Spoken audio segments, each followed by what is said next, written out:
Hello, everybody. Welcome to our Earth Day celebration and our Clean Footwear Summit. We've got an audience here as well as our viewers at home, so welcome to everybody. My name is Shannon Scott. I am the founder and president of COMUNITymade, which is where we're hosting this event today. Founded in conjunction with my husband, Sean, who you're going to hear from in just a little bit. And we partnered with our good friends at Blumaka to bring this event to you today. So we're really excited to hear. We've got a lot of lively panelists, so that's going to be fun. It is going to be interactive, so if you have any questions, please type them into the live stream, or we'll open up for the audience for questions as well. So with that being said, I'm going to introduce you to Stuart Jenkins, the founder and CEO of Blumaka. So Stuart, take it away. Thanks, Shannon. Great to be here, and thanks to you and Sean for hosting. I know you did most of the work, because I know Sean. Welcome to the Clean Footwear Summit. I'm going to lay out a few ideas that the panelists will react to, I think, later on. They don't know what I'm going to say, so we're really going to get some spontaneity in their responses, I hope. But I believe in truth in advertising, and since we know there's no such thing as clean footwear, only cleaner footwear. And really today what we're going to talk about is how to make cleaner footwear.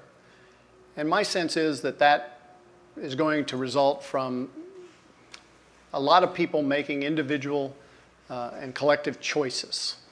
Designers will make choices, the developers will make choices, brands will make choices, marketeers will make choices, consumers will make choices. And those choices are going to determine how green we can make footwear or how clean we can make footwear.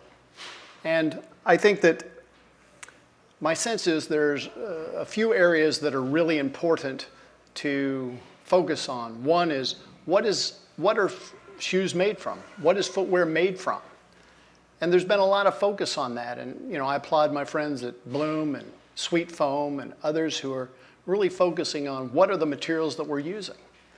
That's a good thing. Next is how are shoes made? What is the process for making them? And that process is still pretty dirty and not as transparent and not as talked about and not as focused on. The next thing is how durable are shoes? How long are they lasting?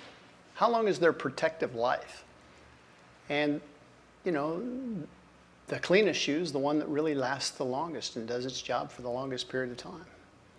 Next, we have to ask ourselves, how many shoes are we making and consuming a year? I understand the industry is making 24 billion pair of shoes a year and only selling 20 billion pair. Well, there's 4 billion pair of shoes that are doing nothing but adding to the carbon footprint, wasting raw materials, and sucking up resources. And the industry is going to have to deal with that reality and figure out how do we make fewer products or the right number of products. And I think finally, what are we going to do at the end of life for those shoes? When you think about, how are those shoes going to be either reused? I think of my friend Mo down in Florida with Sneaker Impacts, where he's collecting old shoes or end runs of shoes and repurposing them and giving them to people that need them. But this needs to be something that the industry embraces and figures out together. I think that if we're going to make cleaner footwear, we really have to think about breaking, and yes, I use the word breaking, the supply chain, because supply chain needs to move from a noun to a verb. We need to get actively involved in it, and you're going to hear from Sean and Joshua about that, because right now the key word in supply chain is chain. We are chained to dirty practices and dirty processes. We're chained to old habits, and we're chained to resource wasteful processes, such as throwing out millions of metric tons of foam a year. Think of almost every insole that's made in a blocker mold. We're trimming out the end of that and throwing that foam away because it has fabric on top of it. is that really the best we can do as an industry and together? I don't think so. But in breaking that supply chain and doing what Sean and Joshua are doing and what Blumaka is trying to do, it's hard. You're going against the grain. We've probably all got some bloody noses from trying to do that. But what are the challenges of doing that? What does the industry need to know about that? And what can they learn from that? You know, at Blumaka, we're trying to make clean foam in a cleaner way. And it's not easy to start a new process in this industry to make cleaner foam.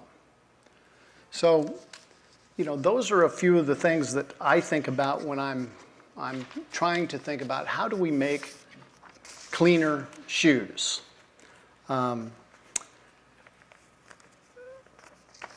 If you really look at what we're doing at Blumaka, we're taking waste foam that's coming out of the back of shoe factories and we're incorporating that into new components. I think we're all wearing product made from it. And this process is using what's available. We don't think of foam as being a plastic, but foam is simply expanded plastic. And the benefit of foam or plastic is it lasts a long time. The downside of plastic is it lasts a long time. So you've got to use it for as long as possible and as many times as possible before you throw it away. And I'm not sitting here saying that every shoe should be made with recycled foam, but I am advocating that as an industry we think about where we use recycled foam and how we use it. And you know, this is our contribution to trying to make a cleaner footwear industry. But if you're trying to run a 2-hour marathon, that's probably a very good place to use virgin foam. But if you're trying to make if you're making a slipper or a flip-flop or a casual shoe, are we going to get to the point where we say, look, using virgin foam to make a flip-flop or a casual shoe is environmental malpractice? It's just wrong. It's not being as thoughtful as we could be. I think there's that possibility. In fact, I would advocate for that. I think everybody, every brand, every designer, every developer should be looking at their line and saying, where are we going to use recycled materials? And foam is hard. I think the industry is doing a great job of using recycled materials and uppers. And you know, when you look at Josh, 80 or 99% recycled yarns, that's a great thing. When you think about what can the individual do, because we're all in this together, what is the consumer's role and what impact are they going to have on cleaner footwear? I think of just this one decision that we all get to make. And it's how do you get that shoe from the warehouse or the distribution center to your front door? Do we really need the new shoe tomorrow, overnight? Because that has a bigger carbon footprint than getting it from the US mail. You know, the mailman, he comes to the door 6 times a week. Isn't that enough? But the consumer gets to decide that. We get to decide that. And you're going to have to help the industry decide how we approach this. At Blumaka, we're making insoles. And we think we make one of the cleanest, greenest insoles on the planet. And I brought a little sample of our packaging, because packaging is something we don't really want to talk about. But this is a recycled paper mailer. We didn't print it. It's not all gussied up and fancy. We don't put our insoles in any other packaging. We just put them in here. And we did that out of respect for the environment. But do you care? Do we care? Do consumer cares? We could put this in much fancier packaging, but our carbon footprint goes up. We ship these USPS, not Federal Express or UPS, out of respect for the environment. I could ship it overnight, but my carbon footprint goes up. So what do you want? And I think this shows how we all have a chance to make a decision about how clean our shoes are. It's the little decisions. I don't think there's a perfectly clean shoe. I don't think there's the perfect answer. I think there are just better answers. And at Blumaka, we're trying to contribute to the consciousness of the industry to say, how do we make cleaner shoes? So I'm now going to throw it over to my friend Sean Scott at COMUNITymade. You're bringing footwear manufacturing back to the United States. I know you have a lot to say, so I'd like to get you to react to a few of those ideas and tell us what it's like to break the supply chain. I do like the clear words without mincing words. You know, we do need to break the supply chain. I think I'll tell a little bit about how I got into it. I feel like I was forced into breaking the supply chain. It really wasn't a deliberate plan like maybe Stuart or Josh did. But for me, I had been in the athletic shoe business for quite some time. I was spending a lot of time in Asia working with the factories there, and the factories I was in, it was okay. It seemed like the workers were pretty well taken care of. It seemed like I didn't see any egregious environmental violations, and it was okay. And I was patted myself on the back that I was providing jobs in this area that probably wouldn't have jobs otherwise, and I felt good about it. In my journey, I ended up at a startup that grew pretty rapidly. This was Tom's, if you guys know it. I was the footwear department, so I had to do everything. So when I went to Asia, I wasn't just in the key factories. I was in the subcontracted factories, and I was in the supply factories. And what I saw in those factories broke my heart, especially since we were all at Tom's very passionate about doing the right thing. And in a lot of cases, we weren't. I saw underage labor. I saw labor that wasn't well taken care of. I saw pretty clear environmental abuses, bright green colored liquids getting dumped into a river that people were drinking and playing in. I saw coal factories not only every 10 miles, but new one being built, along the way. So, this stuff, if you have a conscience, it starts to weigh on you. And I had kind of a breakdown or epiphany, whatever you want to call it, in the shoe department of a discount retailer.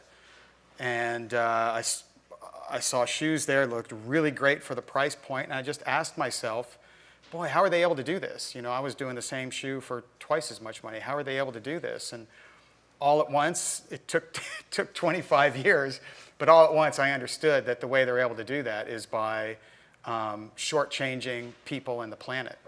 And that was it. I was done. And I checked out. I didn't expect to get into the footwear business again. I had only ever known shoes being done in areas of low-cost labor.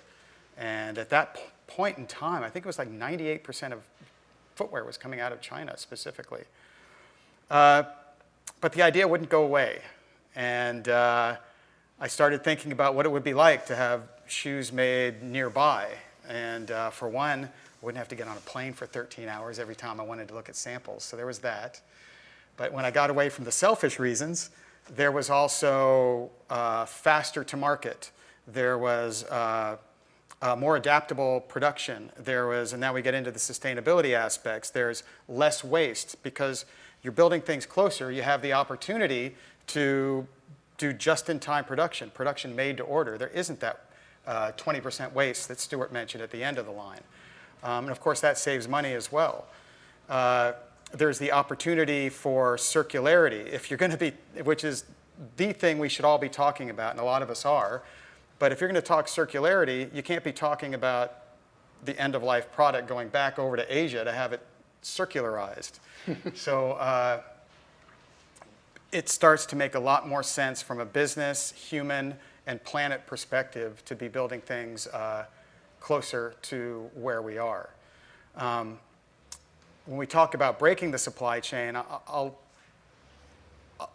somebody else threw it to me this way, so I didn't make it up. But this perspective, if you could go back 30 years, well, maybe more like 50 years, we did this great experiment where we sent all our production overseas, and we got these great low-cost shoes in return. But if at that point we had asked ourselves and said, here's how you're going to do business. You're going to have to put a whole ton of money up front to buy inventory that you may not need because the minimums are very high. It's going to take about 2 years to make that product, and about 6 months after that, you're going to get paid. So you're going to invest a whole crap ton of money and not see it for 2 years. You'd say, no way, that is a ridiculous way to do business. Yet, here we are, and a lot of us in this room, I know, that's the way we grew up. That's the paradigm we grew up with. And that needs to go out the window. It's just, honestly, it's just stupid. It serves big established businesses. It doesn't serve the consumer. It certainly doesn't serve small business. So, So what's been the reaction to breaking the supply chain? People think you're crazy? Are you crazy? well, you can't answer that. Does it take crazy to know crazy? Probably. The response for a little while, I was just talking to Kate that early on it seemed like we were just simply crazy. Nobody heard us, and unfortunately, it took a pandemic for people to wake up. And when we said supply chain to people in 2019, they would just fall asleep, or they start thinking about what they were going to have for lunch. And I didn't really blame them. I mean, I'm not sure there's a less sexy phrase in the English language than supply chain. Well, because people don't really know what it means, right?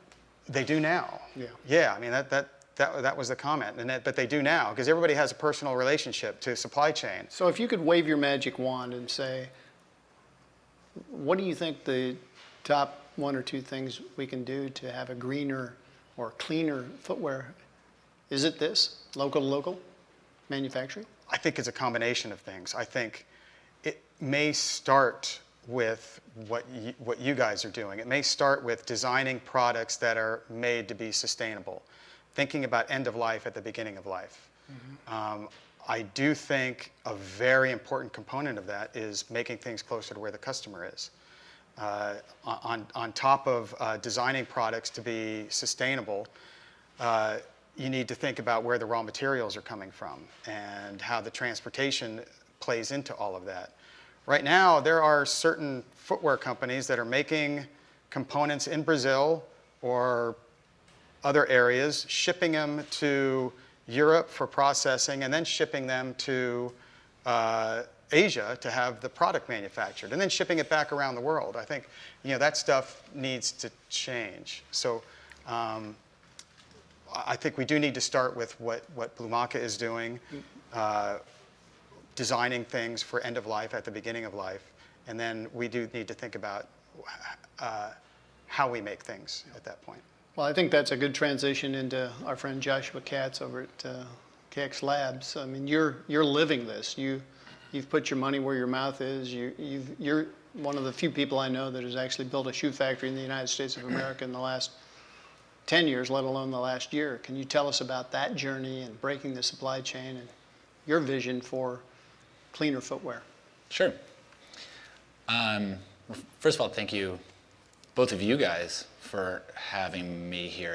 The two of you were some of the earliest relationships that I built as I was first exploring what is now our first knit footwear manufacturing facility in the United States. And I remember sitting actually here with Sean and kind of showing him some renderings and kind of talking about the philosophy and the plans. And Sean and I kind of both looked at each other and acknowledged that it was almost like we were reading each other's decks, meaning reading each other's promotional materials or internal strategy documents. And I feel a great amount of gratitude for people like Sean, who, have for much longer than I, and perhaps at greater risk, taken on a very difficult and against the grain proposition. And certainly, Stuart, I like to say that, when I told Stuart what I was doing, he laughed a little bit, but has from the very beginning been very supportive, but I think reasonably skeptical of not the vision itself, but I think kind of our enduring commitment to see that vision through, and even our ability to do that.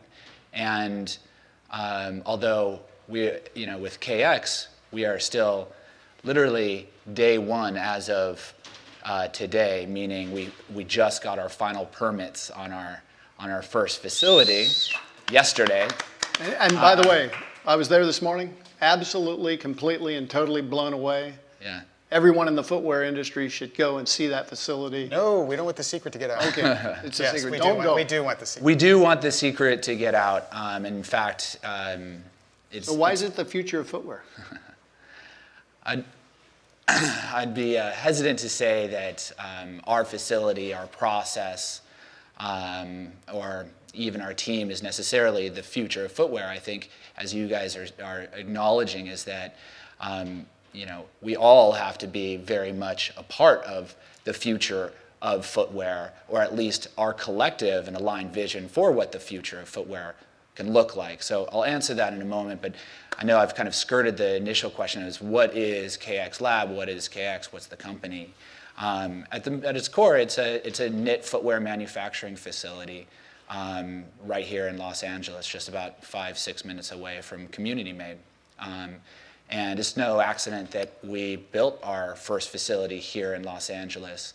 A, it's where I'm from, and B, it's in a lot of ways the epicenter of some of the most exciting things that are happening in the world writ large, across different cultural spheres and otherwise.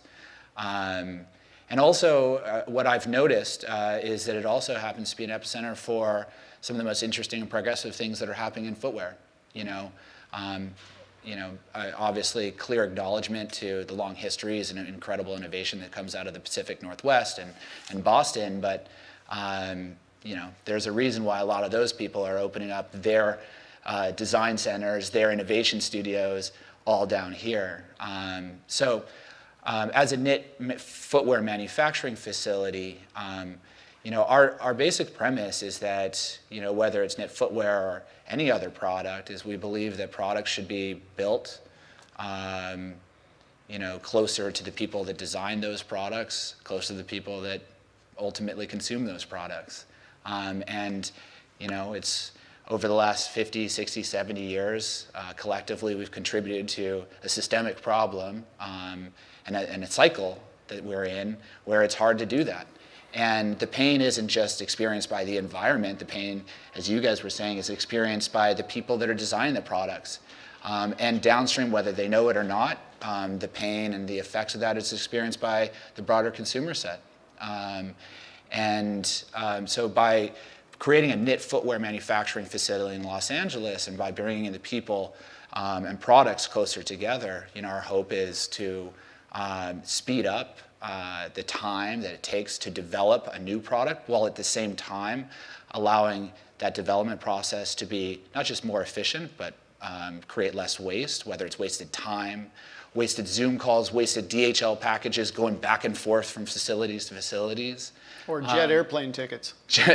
Well, it's an interesting point. I'll get back to the joys of building out a facility during the pandemic and supply chain crisis, but so actually I'll get to that.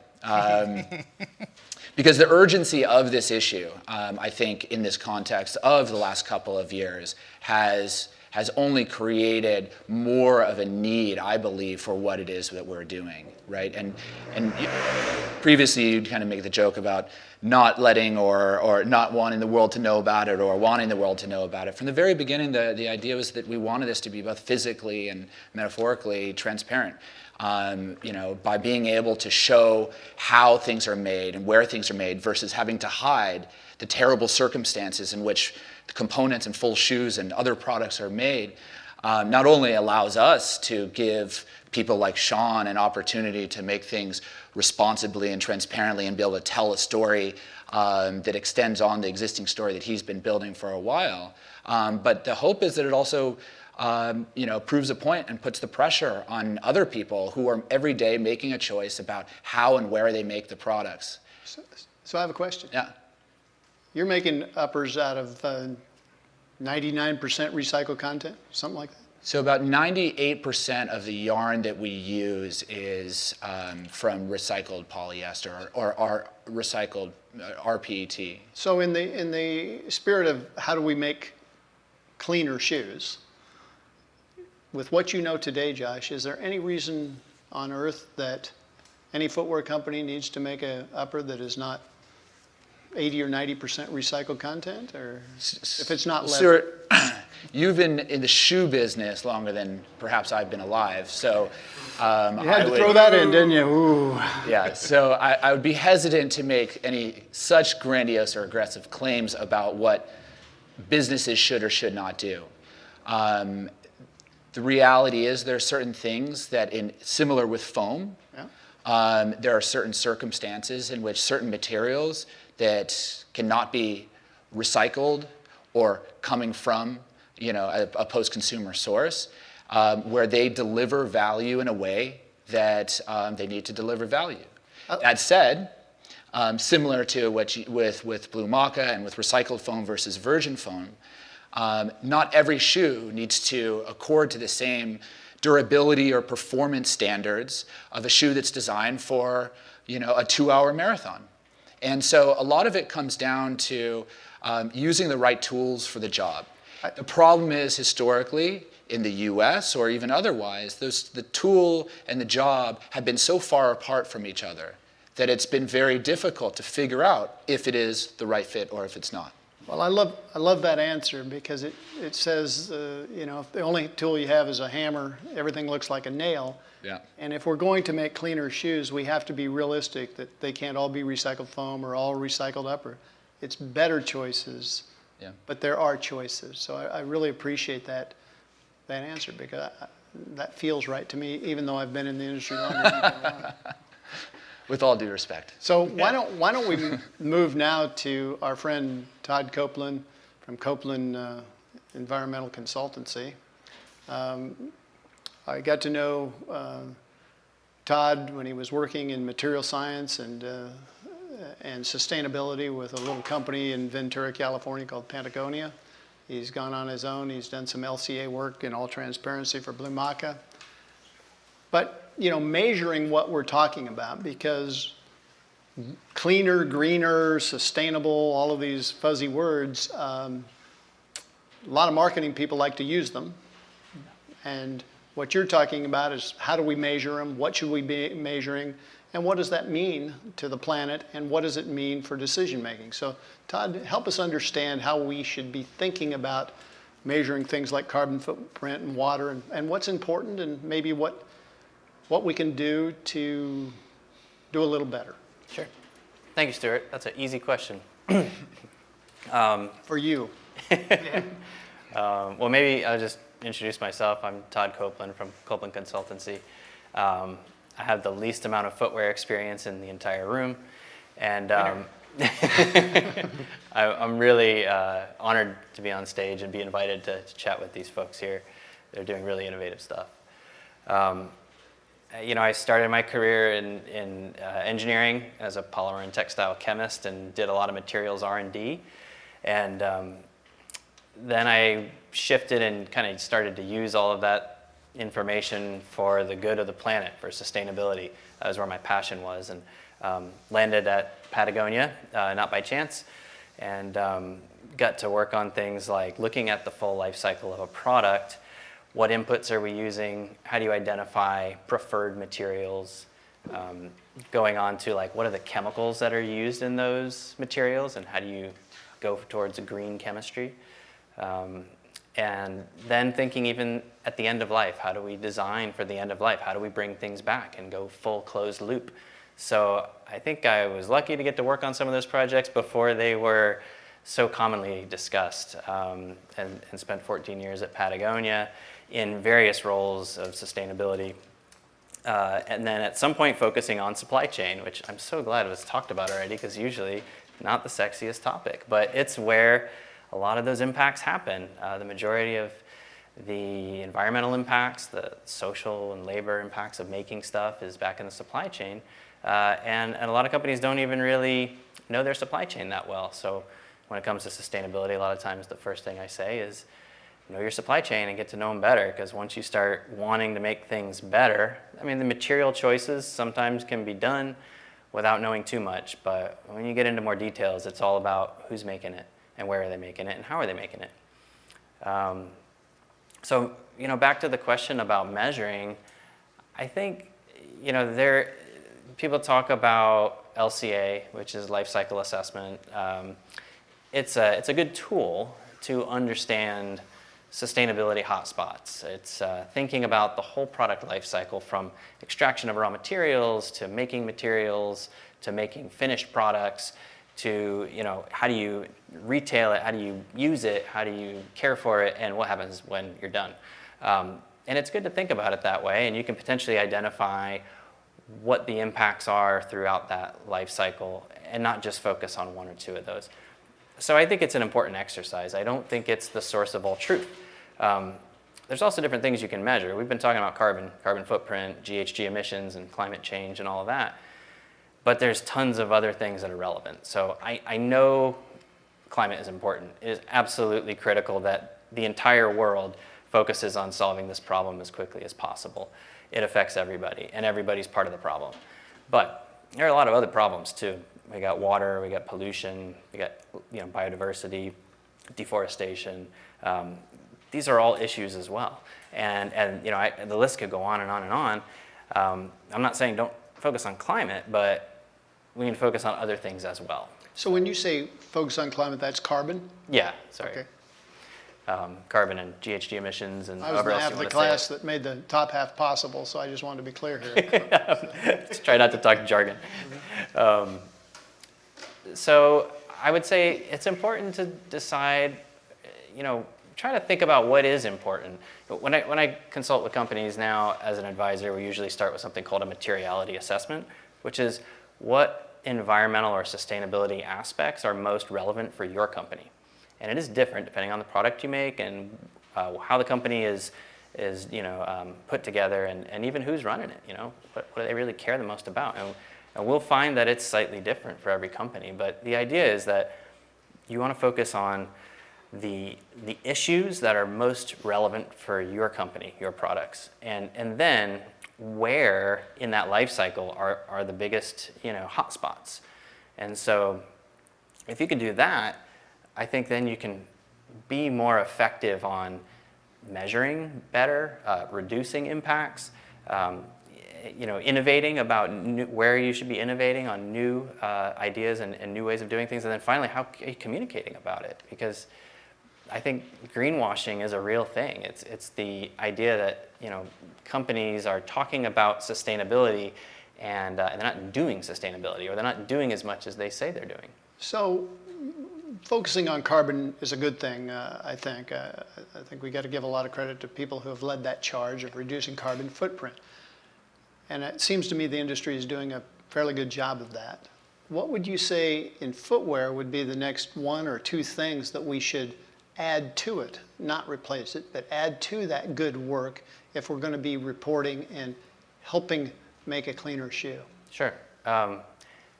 There has been progress made. There is a lot more progress to be made, and we have to make it faster. So the climate, the GHG emissions thing, we still need to focus on it. A big one is renewable electricity.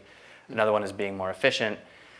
And another one is maybe changing the business models. Like, I don't know if we can really keep making stuff and selling stuff and reduce the GHG emissions to the level that we need to, that the scientists are saying we need to avoid a climate catastrophe.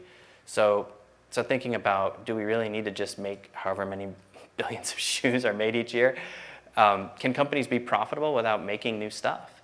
Can you still have a healthy business by offering services in footwear? Maybe it's going for a longer life cycle of a product. Can it be repaired? Can it be used longer? Those things are really important if businesses can think about changing the actual business model. But to your question, that's difficult. That's a big nut to crack. Yeah. And then we need to be addressing these other things as well. And so with footwear, water is a significant issue. It's location specific. In LA, water is an issue. There's a lot of places in the world where manufacturings happen where water is scarce. The demand for water is higher than the supply. Particularly clean water. Yeah, because what can you do with dirty water? Right. So it is related to water pollution as well. So that's a big issue, and there's a lot of water used, for example, in some of the raw material production, but also if you think about cooling molds and things like that, there's a lot of water use. So there's opportunity there. And I would say chemicals is the other one. Chemicals that have the potential to harm workers, harm communities, and get into the environment and persist in the environment. So mold releases, cements, things like that. Yeah, a lot of volatile organic chemicals in the solvents. The stuff that smells really strong and gives you a headache or knocks you over when you walk into a big footwear factory, that's a big problem. So perhaps you could also help us. We see, you've mentioned greenwashing, and we're starting to see things reported more transparently, i.e. people's carbon footprint. How do we know that a carbon footprint is low or high? I see a number, and I don't know whether it's a good number or a bad number, but I think all of us would like to know. So is there a way to think about that globally in context, or is that individual? It's a great point. There's, a number means nothing without context. So what is the standard? What is a good number for a shoe? What is the average number for a shoe? Or a factory? What if you're talking about a company? What's a good number? It's really hard to say. There are different ways to measure too. So even if I told you this is what I came up with, I don't know if it would be the same if somebody else did it, because even within the guardrails of doing these calculations in a right way, you can make different choices, different assumptions, and scope it differently, which would change those numbers. Are there any things that you wish all companies would report on? GHG, waste, water. Wave your magic wand and you're king for a day, and here's how we would help hold people accountable to make a cleaner shoe. Yeah. It's hard. I think the transparency is good. Being more, I'm not a marketing guy, but I tend to see marketing that just tells you the good part. And I always question it, always skeptical about it. What are they not telling me? And I feel a lot better when the message is more complete. So tell me what you're working on next. Tell me what is not that great yet, but you want it to be. Because I don't want companies to not do good things just because it can't be perfect. That is not the right approach. We all need to be doing the good things we can do now. But we also need to be thinking about what are the better things we can do next. And maybe even communicating that so people understand that you're on a path of continuous improvement, kind of like what you were talking about, making things always better. Don't let perfect be the enemy of doing good, right? I think those types of messages would be really powerful. And again, maybe hard to do in marketing, but even on websites, sustainability reports, more information would be better. Yeah, I appreciate that concept. I think we feel so much pressure as a brand to have the perfect answer, or to be the perfect solution, or to be the solution for everything. And I appreciate the encouragement to just tell the truth and tell what you're doing and what you hope to do, and perhaps that is good enough. So why don't we open this up for some questions? Shannon, did anybody send in some questions? Do we have some local questions? Are there some topics you'd like to go ahead, Sean? I can't wait to hear this. Go to the audience. Audience questions. Audience questions. Who's going to pick those up? What? Oh, we're looking for a microphone, folks. We're not stuttering. we're not ignoring all the questions. Actually, I have a comment to add on while that's happening is, I think it's great marketing to say we're not perfect. I actually think I agree. if you say these are the things we're doing well and these are the things we're struggling with, that just tells your customer that you respect them and you bring them along for the journey. It ties them closer to you. That nobody's perfect. People want to know that you're a real entity, that you don't do everything right. Also, I believe those same customers are going to hold you accountable to make progress on that. If 2 years later you're still saying we're struggling with the same thing, they're going to hold you accountable, and you're going to be forced to step up your game. So, I actually really like the idea of saying we're not perfect. Cool. Question? Okay, I have a question, mostly for Sean, but I guess for everybody. I know we talked a little bit earlier about how hard it is to fully localize your supply chain because there are certain components that just aren't available locally. How do you see that changing going forward? Is that something that can change? Can you reasonably expect like shoelaces to be made here at some point? Or, some of the different synthetic materials that we're sourcing from overseas? Well, Kate from Sourcing Journal, it's not going to be easy. It's going to take some investment from these suppliers.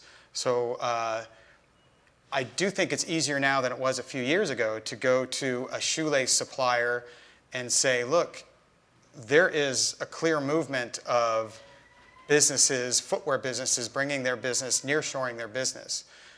If you step up your service game, aside from just government contracts or service contracts, if you can adjust your service to serve smaller growing businesses, it can be profitable. I think it was hard 2 or 3 years ago to say that. I do believe you can say that now. And there are innovative companies stepping in like Blumaka. There are outsole suppliers who are promising to step up. So it's changing, but it's going to somebody's going to have to invest, with a little bit of risk, no doubt, and we're all just going to have to keep hustling. Yeah. Kate, I would say also that it's define what local means. Mexico City might be closer to here than New York City, and I think before we think completely local, like in LA or even in the United States, we need to think regionally. So if we're going to change the supply chain for footwear, I think we've got to start bringing things back to the region, the Americas, to Europe, to Asia. I think if you break it first in those 3 sectors, I believe it would be salubrious to greener products. I mean, Blumaka, we just we're starting to build out our facility in Central America right now. It's a 100% solar-powered facility with on-site health care. We think that's a good step. The next step is, do you need to bring that to Los Angeles? Well, when I watch what Joshua has done, I'm green with envy. But I think we move. I think we need to think regionally and then really locally. So I think it's a step-by-step thing. Other questions? Got a question over here.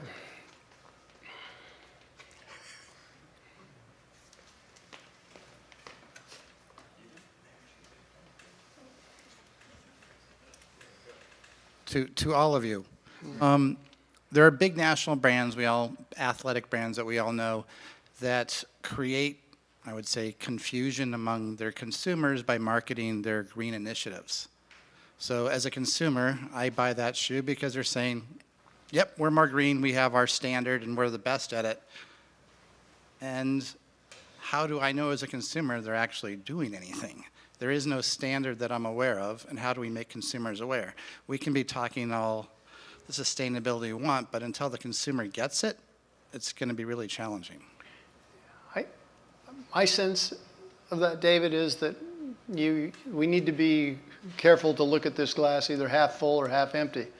15 years ago, nobody cared, and I was with a footwear brand that tried to care, and the consumers didn't care, and the consumers are caring. And when you take a company like Allbirds, who didn't exist 6 or 7 years ago, put their foot in the ground and said, we're going to make a commitment to this message of low carbon, natural materials, biofoams.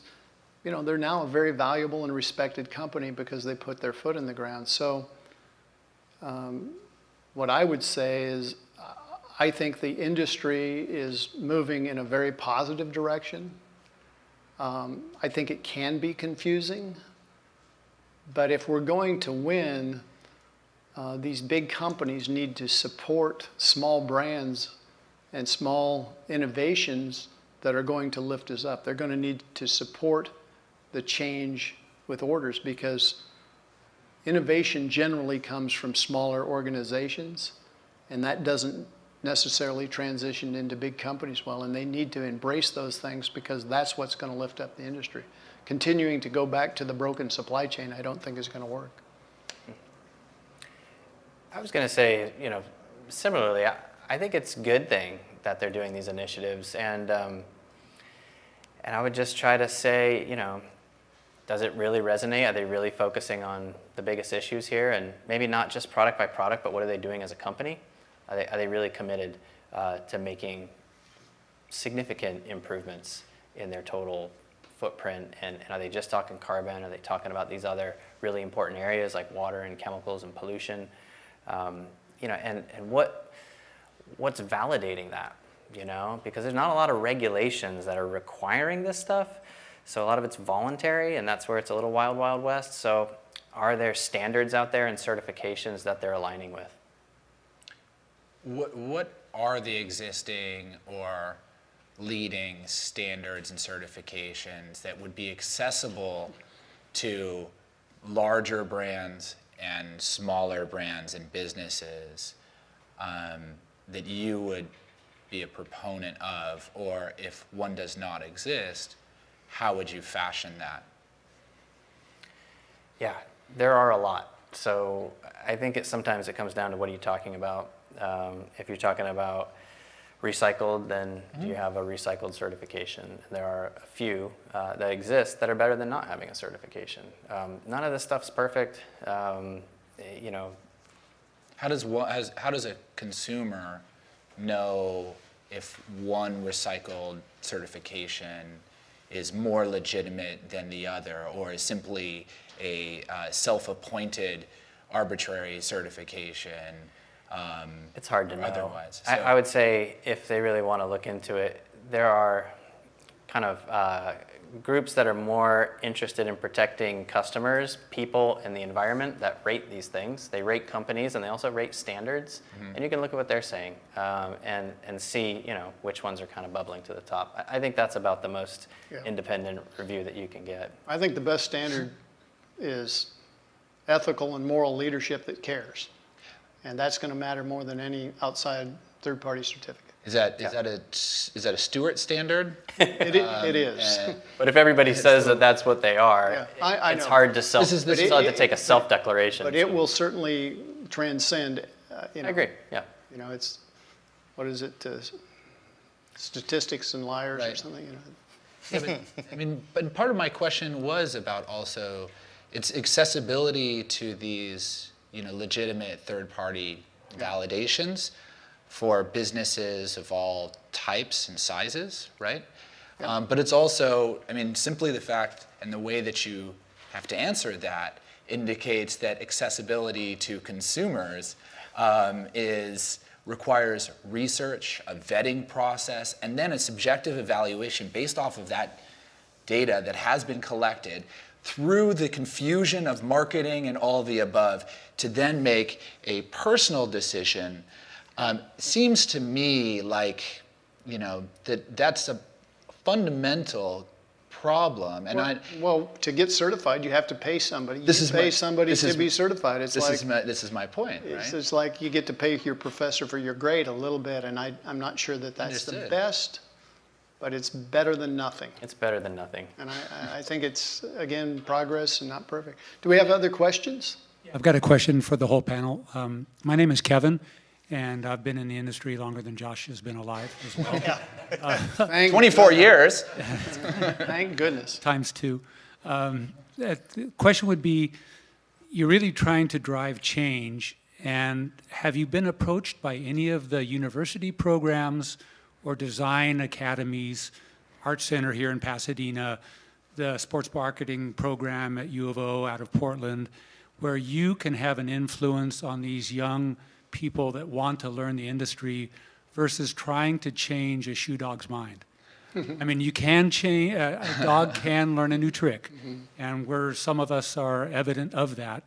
But to get in on the ground floor, to really have installed have you been invited by these programs to come and speak about your mission so that you can make an impression on the people that are going to change the industry in the future? Kevin, I'm glad you brought that up. Because the answer is I have not been approached or have not approached. However, this is actually the first time that I've, outside of small group of people that have been supporting us as we've been developing our business, this is the first time I've spoken about KX. You're 24 years old. You can't expect to be asked. I'm still figuring it out. But so the truth is that's very much central to my aspirations for our business. And in fact, the way that we've structured the physical space, the business model, and so on, is designed to invite that type of engagement in. So assuming that we have all the universities and design institutes all watching right now, this would be a great time for me to say that KX is very much looking forward to doing that. And I think the other And his speaking fees are very reasonable. Yes, yes. Yeah. We have actually been approached. We've worked with Art Center in Pasadena, and we worked with Otis over on the west side. Who is Otis on the west side? Otis Design School on the west side. Thanks, dude.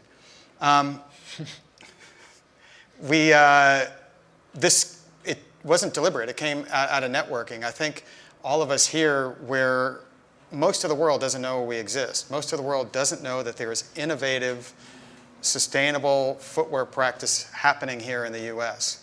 So I think the more people find out, a panel like this is great, the more those opportunities are going to open up. And Kevin, I totally agree. Changing old shoe dog minds is going to be difficult, especially bigger. They're slower moving companies. Even if they want to change, it's going to take time. It's going to be the young designers who they won't accept doing business any other way. They're going to make things happen. I've given a couple talks to design classes, Art Center, and out in New England. So I've done that several times on Zoom in the last year. I don't know anyone at the University of Oregon in that program. I do want to give a shout out to the FDRA, the Footwear Retailers and Distributors Association, what Matt Priest and Andy Polk are doing, I think, to educate shoe dogs. And their push on that has been outstanding. And I think that's been a really good forum to share new ideas, and particularly around greener footwear. So I think we've had some opportunities. If people find this valuable, obviously willing to share and continue to push for change. Question, Michael? Yes, thank you guys for hosting this. It's a great event, and I feel like everyone in this room is sort of an innovator at the tip of the iceberg, I would say. And for example, like David and I both have made shoes for people like Walmart, like Target. And if it started from the top, from these people who buy, if you talk about all these pairs of footwear, they are the biggest producer of footwear. And if those buyers, those corporations forced the companies that, like David and I would go to Asia for, to build the cheapest shoes possible, shoes that Sean had mentioned that he saw and sees, how do we do this? Because they do drive costs down through that, and it's almost like the reverse. And so I think from a PLM standpoint, designer standpoint, I think certainly anyone young coming out of design school, even our kids, are being taught what goes in your body, what goes on your clothing, and they're more interested in that than I'd say we were when we were kids. We didn't really give it too much thought at that time. So anyway, any thought about that? Have you had conversations with larger organizations to help? We have been Blumaka has been approached by some very large organizations, and our stance at this point is we're not big enough to service them. I mean, we're trying to build factories, and that's a challenging proposition, 6,000 miles away during a pandemic. I built a factory that I've never been able to go in or see or bring anybody to. But we have been approached, and I do think there's receptiveness on these big brands. They want to do the right thing. I think we have to be thoughtful about the consumer too, because it's easy for people to sit in Los Angeles and the wealth that's in this community and say, hey, if you have to pay another $50 for a pair of shoes, no problem. There's a part of the market for that. But I was in the service footwear business where I talked to a single mom who said, geez, that $29 pair of shoes that you want me to buy, I've got to put it on 3 payments, and it's tough because I got to buy food for my kids, I'm making minimum wage, and I got to get groceries on the table and medicine. And so these big boxes, they're serving this purpose, but I think if we build this groundswell underneath it and get our technologies good enough, it will go there. I think they want to do the right thing. I'm going to assume goodness and good intent, but that's been my feeling. We're just not big enough to service them yet. I mean, my father reminded me that an elephant can love you and still kill you, and so I'm going to avoid the elephant for a while. It's great. I was just going to say, as a consultant, I work with some of those big companies as well as the small innovators who are doing completely new stuff, and it's night and day experiences. But I don't think some of these big companies they do want to change. They have pretty sophisticated strategies. They see that they need to do this. They're getting pressure from investors. They're getting pressure from customers. They're getting pressure from all directions. And some of them have been doing it for a while, and now they're accelerating and they're kind of thriving in that space. And other ones who haven't done it before are scrambling to figure out what can they do. And as long as they're doing it with intent to actually change and they're putting resources towards that change, I feel pretty good about helping them along that path. Okay, we have a question in from the legend David Smith. Nike, Adidas, and Under Armour have all recently tried to produce footwear in North America, and they failed. What needs to be done differently to succeed, in your opinion? Maybe the guys that are making shoes here can comment. I think part of it has to do with an emphasis on things that maybe aren't the best things to emphasize right now. If it's strictly about matching costs that you're getting out of Asia, I don't think that's really the goal right now. The goal really should be to focus on service, and there are lots of great services you can offer. There's mass customization technology is available now that probably, to be fair, wasn't available. I know they really wanted to do speed to market. At least one of those guys wanted to do speed to market. And I'm not sure the technology was totally available. The automation wasn't totally ready.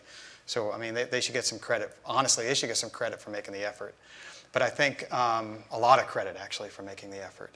But I think we have service available now that maybe wasn't available then.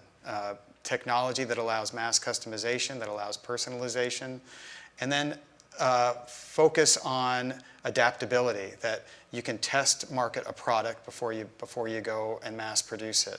I'm not sure I've seen a lot of that being done, and we really can. And this ends up reducing the waste, the 4 billion pairs that Stuart mentioned. It ends up reducing that 4 billion pairs waste. Yeah, I would say famous Dave Smith, I would say the big brands need to think smaller, and they need to think better. If you will, be willing to test things, go smaller, incubate really high-end, high-performance, fresh, innovative ideas without saying we got to go make a million pair of these the first year to be successful. Management needs to be patient with them. Management needs to, it's like a little kid's teddy bear. You got to hug it and hold it and kiss it and sleep with it and wake with it, and then it will bloom and blossom into a full-blown relationship. And I think you got to take a little bit of the Tesla playbook and say, you know, let's stop trying to do what they do in Asia, because they do what they do in Asia very well. Very well. But let's not try to replicate that. I mean, I'll tell you, nothing frosts my pumpkin more than this idea that, hey, you know, we've got this great PU midsole out of Asia. Can you make one that looks just like that, that's 85% recycled content by volume and 50% recycled content by weight? Well, why the hell would I do that? Let's do something different. And so think bigger, or think smaller, and think better would be my answer to what the big brands do, and have some patience. Josh? Yeah, I mean, I think to build off of Stuart's point, which is I think the attempting to build footwear in the U.S. either by replicating the types of products or the overall production model that's currently the current paradigm, or trying to return back to how shoes were made here, however many decades ago that they were made here, is a fundamental error. And I'm not attributing that error to anybody who's attempted it before. I just think that if you think about making things today, you need to look at what the opportunities and limitations are of today, whether it's in footwear or anything else. And so for us, you know, the reason that, you know, we're making a big bet specifically with knit footwear is because we believe that knit footwear allows for a level of automation that allows us to create new jobs that are highly skilled jobs. And two, it allows us to engage in a construction process that drastically diminishes the amount of marginal waste. And to your point about chemicals is the amount of toxic glues and adhesives. You know, to make a shoe that's made in, you know, a country in Asia or elsewhere in the world in the same way in Los Angeles would be impossible. And that's not just because of the cost. It's because of everything that has to go into that shoe that now is the shoe that has 30 different components to it, multiple different polyurethane-based components, and so on and so forth. So we tried to step back and say, okay, well, what can be made here? What can be made here responsibly? What could conceivably be made here at scale?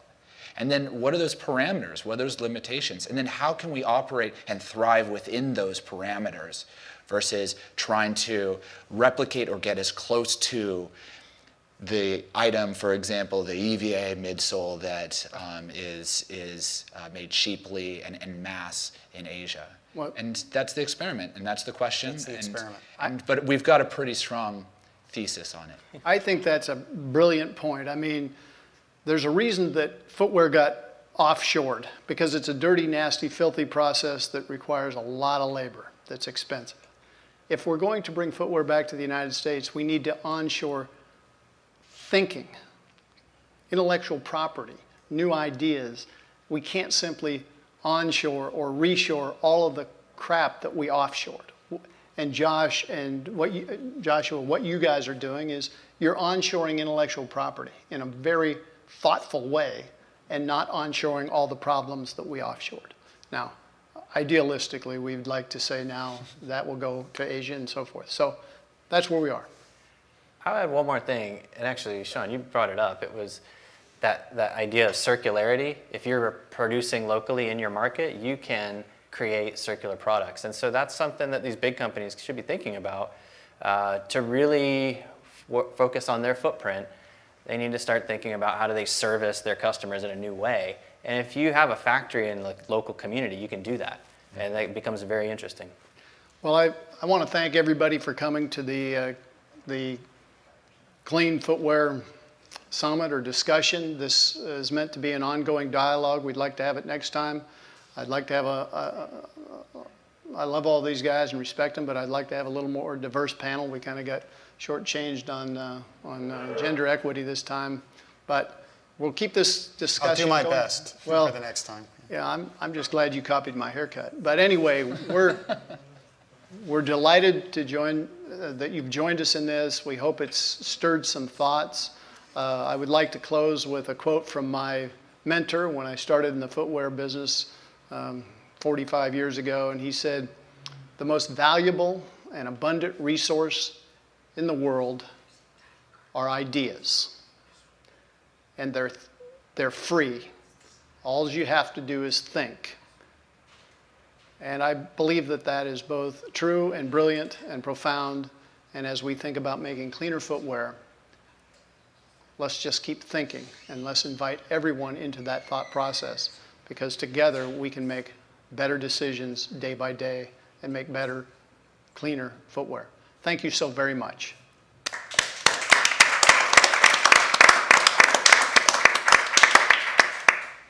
Good stuff, dude.